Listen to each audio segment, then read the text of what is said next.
When all hope was gone, when the last defenses burned across the stars, the coalition gathered in silence. The Devourers had consumed everything. Worlds that once glowed with life were nothing more than drifting ash. Communication lines fell quiet one by one until only the High Council remained. We counted the minutes between transmissions and measured our survival in hours. Every simulation ended the same way: extinction. The Devourers did not fight wars. They simply fed. Their hive mind stretched across galaxies, adapting faster than any fleet could counter. They learned our tactics, absorbed our weapons, turned our victories into lessons for their next assault. Every new weapon became their next adaptation. Every victory birthed a stronger enemy. Entire civilizations vanished into their biomass, their histories erased by consumption. We, the remnants of the civilized galaxy, waited for our turn. In that dying light, the Council met in the orbital citadel above the last free world, Erindor Prime. Its halls echoed with desperate voices. The Velari, crystalline beings whose light once guided explorers across the void, were dimmed to flickers. The Ashari, a telepathic race known for compassion, could barely hold their collective sanity under the psychic screams of those being devoured. The machine-born Kraith spoke with cold logic, running endless scenarios that all ended in failure. The Chancellor's voice broke the silence. We have exhausted strategy, diplomacy, and sacrifice. We are not losing this war. We have already lost it. A murmur rippled through the chamber. Someone whispered a forbidden name. Humanity. At first, no one dared speak it aloud. Humanity had been erased from archives millennia ago. To even reference them was a violation of coalition law. But the Kraith archivists had found fragments, military records sealed during the First Contact Wars. Records of planets scorched, fleets annihilated, and species extinguished. The humans had not been conquerors, they had been survivors, and survival had made them monsters. The Velari ambassador trembled, shards of light fracturing from her form. They do not fight like us. They do not know restraint. The last time they went to war, the stars burned. The Ashari elder's voice entered every mind at once. We erased them to protect the galaxy from themselves. Would you now call them back? The Chancellor stood. His robes were torn, his eyes hollow. Would you rather call nothing? The Devourers are days away from this system. If humanity still exists, they may be our last chance. The debate turned into chaos. Morality versus survival. Fear versus extinction. Every species argued, but the conclusion was inevitable. If they did nothing, the Devourers would consume them all. If they reached out to humanity, they might summon something worse, but at least it would be a choice. The Kraith proposed an ancient device, buried beneath Erindor's polar crust. The Leviathan Array, a communication engine from before the Coalition's founding. Its signal could reach beyond the galactic rim, farther than any known star. It had been sealed after the First Contact Wars, its coordinates deleted, its existence whispered only in myth. The engineers hesitated. The array's energy requirements would drain half the planet's power grid. Its transmission bands operated on frequencies that hadn't been used for thousands of years, ancient Terran channels. Some said activating it would risk tearing the subspace fabric. Others said it would simply fail. But failure was already certain. And so, on the last day of the Erindor calendar, the Council gave the order. Activate Project Leviathan. The planet dimmed. Power grids bled light into the frozen north. Lightning arced across the atmosphere as the array awoke from its slumber. A single spire rose from beneath the ice, unfolding like a flower made of metal and memory. Its dish aligned toward the void, and for the first time in millennia, the voice of the Coalition called out to the forgotten. A message of desperation. A plea for salvation. A confession of failure. The transmission pulsed outward, encoded in every known frequency, layered with ancient human syntax. For a long moment, there was only silence. Static filled the control room. No one breathed. The Velari ambassador wept soundlessly, light flickering weakly across her crystalline form. The Kraith operator repeated diagnostics, signal transmitted. Awaiting response. Minutes passed. Hours. The array cooled. The council began to disperse in silence. Perhaps humanity was truly gone. Perhaps mercy had spared them extinction. Then the lights flickered. The array's systems reactivated without command. Energy readings spiked beyond design limits. The comms officer's voice broke, trembling. Incoming signal, same frequency, it's answering. The message came through, not as sound, but as vibration, a pulse felt through every living being on the planet. It was unmistakably artificial, yet carried the cadence of thought. Then, at last, words emerged. Transmission received. Target coordinates acknowledged. Nothing more. No signature. No origin. The Valari whispered, they heard us.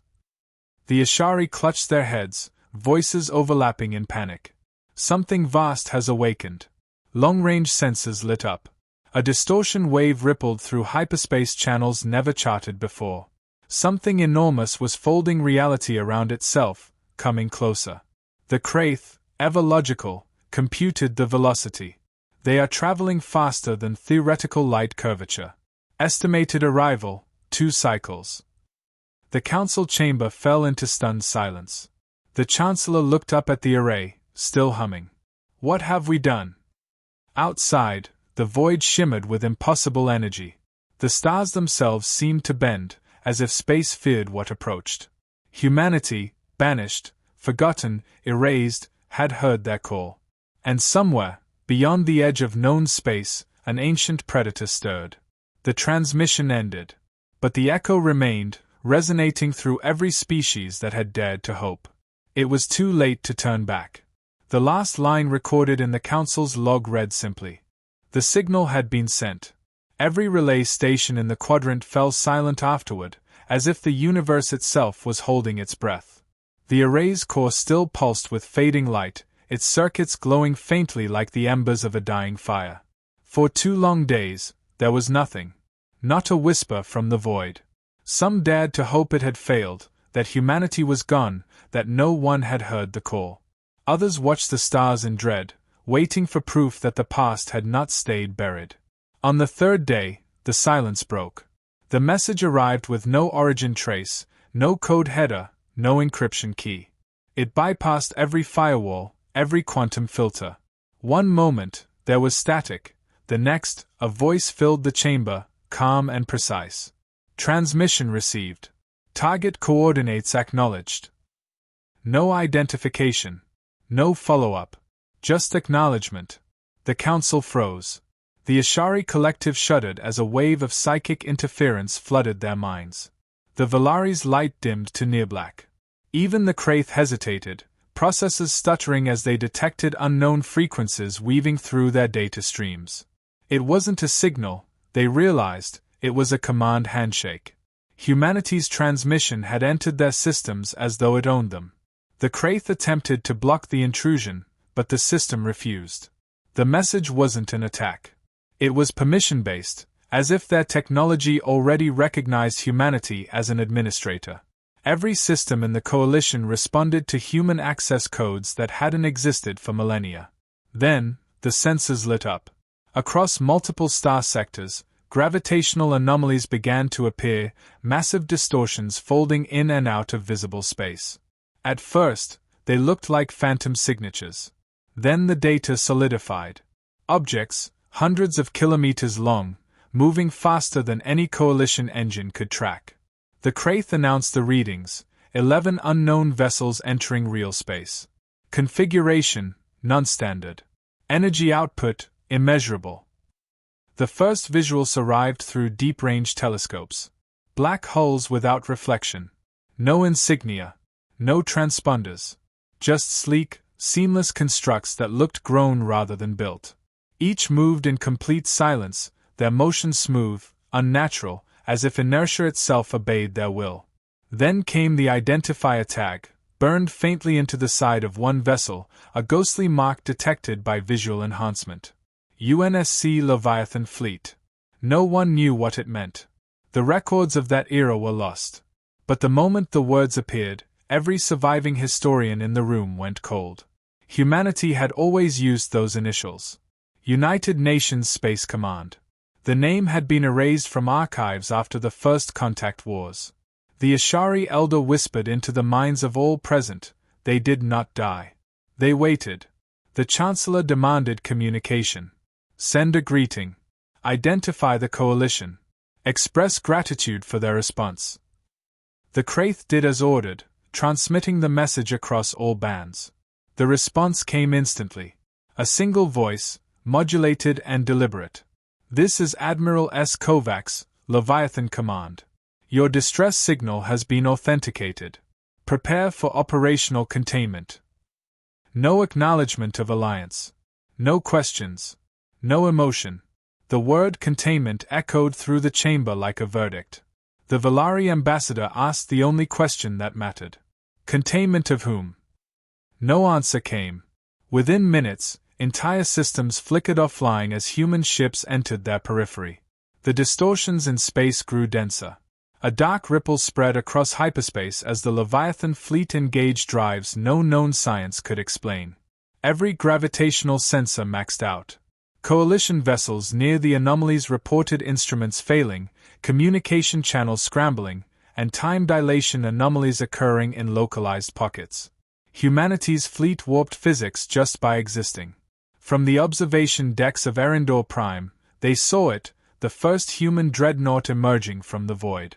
The size of a small moon, its surface smooth, obsidian black, illuminated only by faint white markings and a halo of gravitational distortion. No engines visible. No weapons apparent. Yet the readings suggested power outputs on par with entire star clusters. The humans didn't speak again. They simply acted. Their ships positioned themselves along the galactic rim, facing the Devourer advance. The coalition tried to send data, strategic maps, warnings about the enemy's capabilities. Every transmission bounced back, replaced with one line of text, already known. It became clear, they had been watching. The Ashari sensed something within the human fleet, millions of minds, synchronized yet distinct, not a hive but a unity born of perfect coordination. They had transcended individuality without surrendering it. Their thoughts were disciplined, their emotions buried. Only intent remained. The Devourers noticed them next. The hive mind shifted course, spreading its swarms toward the new intruders. Their arrival had provoked instinctual aggression, the same kind reserved for predators. But this time, there was hesitation in the swarm's psychic noise, a pause the Ashari had never felt before. The Devourers were adapting, learning, and afraid. The Coalition's outer sensors recorded the moment of first engagement. Human ships didn't fire projectiles or energy beams. Instead, the space between the fleets rippled like water. Gravity bent inward, folding the Devourer vanguard into itself until it vanished entirely. No explosion. No light. Just silence, followed by the sudden disappearance of an entire planetary mass from every registry. The Valari scientists ran the numbers and realized what they had witnessed: controlled singularity deployment. Humanity had weaponized black holes with surgical precision. The Chancellor's voice trembled. They are not fighting a war. They are performing an extermination. For the first time in recorded history, the Devourers retreated. The hive recoiled from the rim, its vast armadas scattering. But the Leviathan fleet pursued without hesitation, folding space to intercept in perfect formation. No communication. No mercy.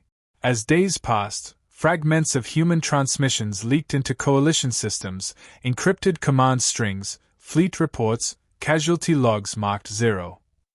No human deaths. No losses.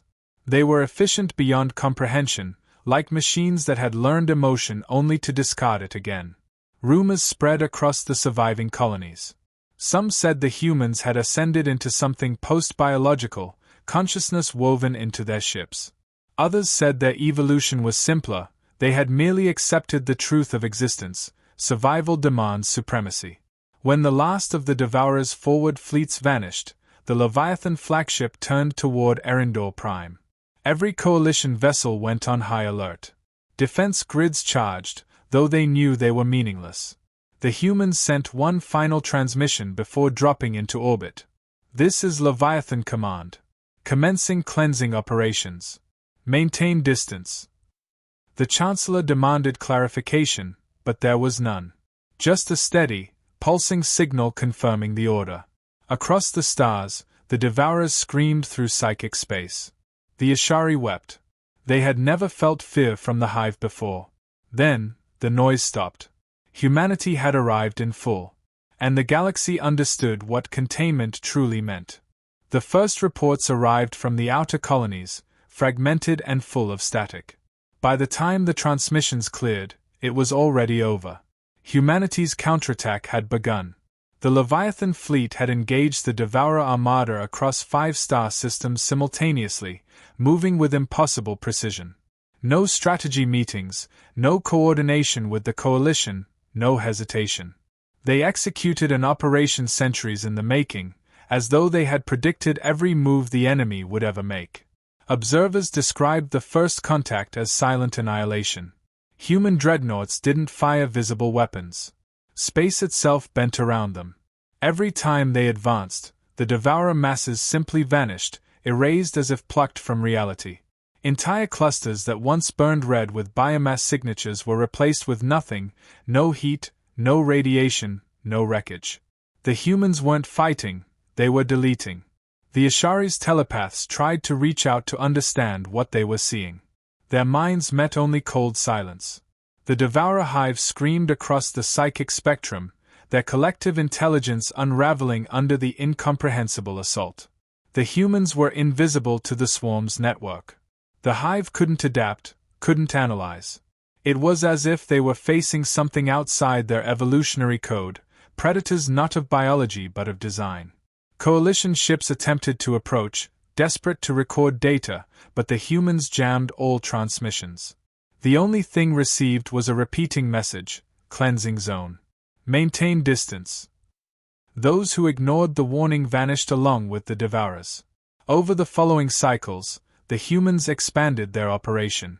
They released devices the size of satellites, entropy seeds, as coalition scientists later called them. These spheres drifted into infected systems and ignited fields that rewrote matter on a molecular level. Entire hives dissolved into inert dust. The energy readings defied physics. Entropy itself was being manipulated, forced to obey human command. The coalition's morale surged briefly. For the first time in living memory, the Devourers were retreating. But celebration turned quickly into dread. Humanity's efficiency was beyond comprehension. The Devourers had taken centuries to consume the galaxy. Humanity was dismantling them in weeks. There was no emotion in their work, no pride, no vengeance, only precision. The Ashari described it as watching gods perform surgery on creation. The Kraith archives received fragments of human fleet logs, intercepted through old encryption keys buried in forgotten systems. Each entry was clinical, stripped of humanity. Target sectors neutralized. Civilian density minimal. Contamination probability negligible. There were no names. No ranks beyond the title Leviathan Command. Every record ended with the same line: continue cleansing.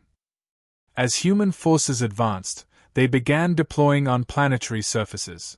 Coalition drones captured footage that circulated across what remained of the networks. Human soldiers emerged from their transports encased in armor that shimmered like liquid metal, each suit moving with organic precision. Their movements were silent, perfectly synchronized. They communicated without words, through instant neural links. On the ground, they met the Devourer bioforms head-on. The hive's creatures, mountains of flesh, armored carapaces, millions strong, charged across the plains. The humans met them not with fire but with precision. Each soldier's weapon adjusted automatically, firing kinetic bursts that vaporized targets before impact. The Devourers didn't understand how to counter. They relied on adaptation, but the humans never repeated an attack pattern. Every shot, every strike, was new, random, unpredictable, lethal. An alien observer aboard a coalition research vessel recorded their battle summary. They fight like they were born for extinction. Not their own, the universe's. As the front lines collapsed, the psychic noise of the Devourers began to fade. The Ashari reported something extraordinary. For the first time, the hive mind expressed fear. Billions of voices screamed the same thought before falling silent: they are death. The Devourers had no word for surrender, but they tried. Their fleets began to retreat from every engagement point, abandoning conquered systems. Humanity pursued relentlessly, folding across hyperspace in arcs of distorted gravity. Wherever they appeared, light itself bent away from them, as if the stars refused to witness what followed. The Coalition Council attempted to re-establish communication, to coordinate or at least understand their plan. No response ever came. The humans ignored every hail. They operated with absolute autonomy, cutting across space like an executioner fulfilling an old promise. The Chancellor of Erindor finally ordered all Coalition forces to stand down and observe from afar. "We are no longer participants," he said. "We are witnesses." Weeks passed. Then came the final broadcast. The Leviathan fleet transmitted a single unencrypted signal across every known frequency: cleansing complete. Remaining threats classified as neutralized. The message carried no emotion, no acknowledgement of the millions who had died calling for them. It was a statement of fact, as if a task had been finished. For a moment, the galaxy was silent. The Devourers' network collapsed entirely, their presence erased from every psychic and physical map. The Coalition celebrated, but the cheers were hollow. The Devourers were gone, but so was the light. Across the galactic rim, stars dimmed where human fleets had passed. Space itself seemed thinner, quieter. Then came the realization no one wanted to speak aloud. The humans were still here. They hadn't powered down their weapons. They hadn't returned to whatever realm they came from. Their fleets began to reposition, not away from the Coalition, but toward it. The Ashari, trembling, whispered what everyone feared: they do not leave battlefields. They occupy them. The Kraith attempted contact one last time, transmitting every formal code of gratitude the Coalition had. The reply came after a long delay. A voice, calm and absolute, filled the chamber once again. "This sector is contaminated. Cleansing to continue until security is assured." The Chancellor stared at the translation. Security assured, for whom? There was no answer. The Leviathan fleet continued to advance, methodical, unstoppable, silent. The Devourers were gone. But the galaxy understood, too late, that the most dangerous species had never been its enemy. It had only been waiting to reclaim what was left. The final entry in the Coalition log before communications ceased read: "Humanity's mercy is not survival. It is order. And we have seen what order costs." The war ended without ceremony. The Devourers were gone, their vast hive networks reduced to silence, their planets sterilized into glass and ash. Across the galaxy, every surviving race waited for a word from the Leviathan fleet, some expression of closure or retreat. None came. The humans remained in formation, their ships motionless in the void, as if deciding what to erase next.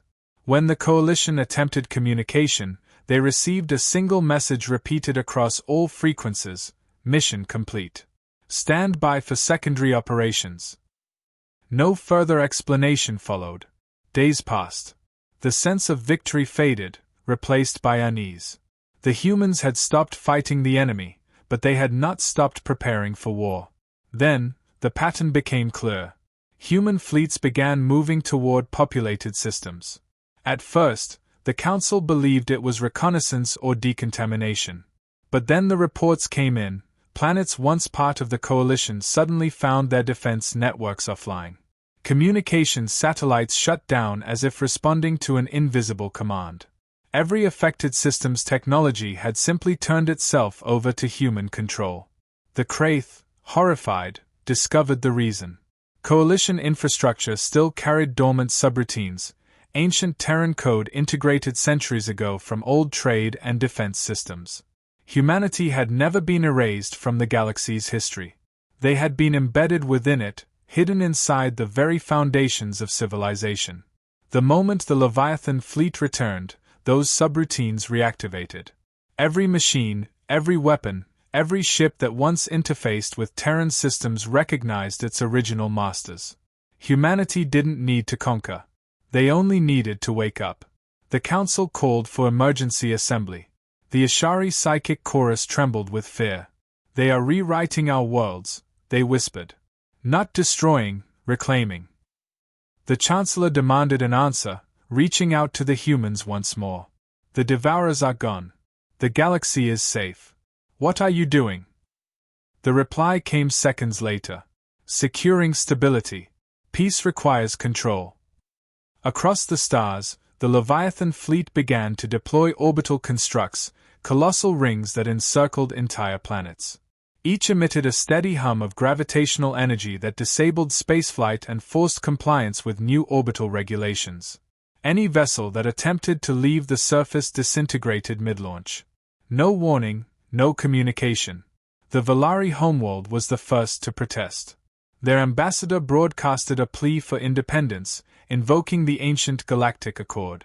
Within an hour, the transmission ended abruptly.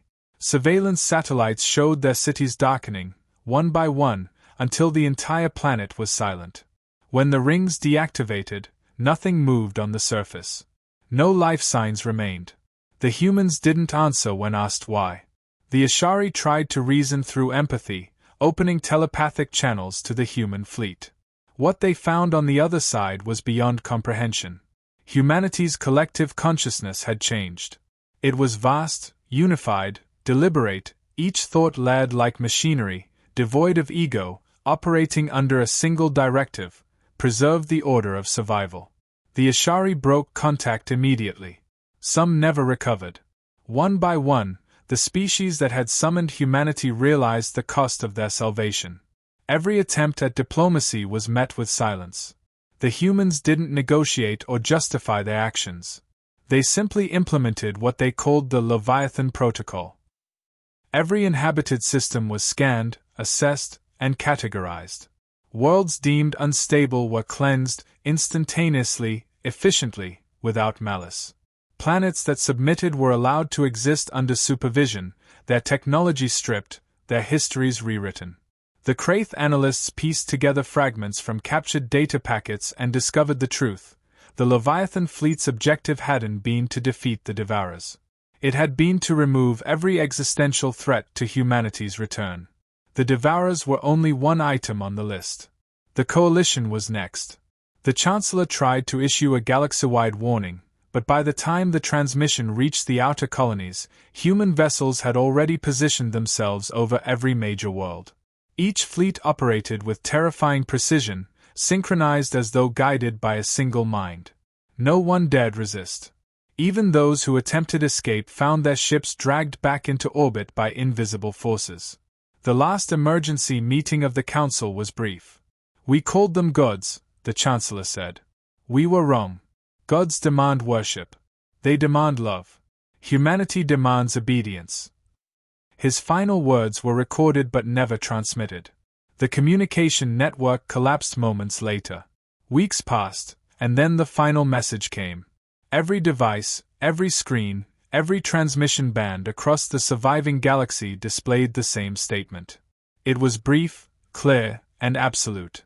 Leviathan Command acknowledges completion of primary cleansing operations. Secondary phase initiated. Galactic stability under new administration. You called us when all hope was gone. We have restored order. You may rest.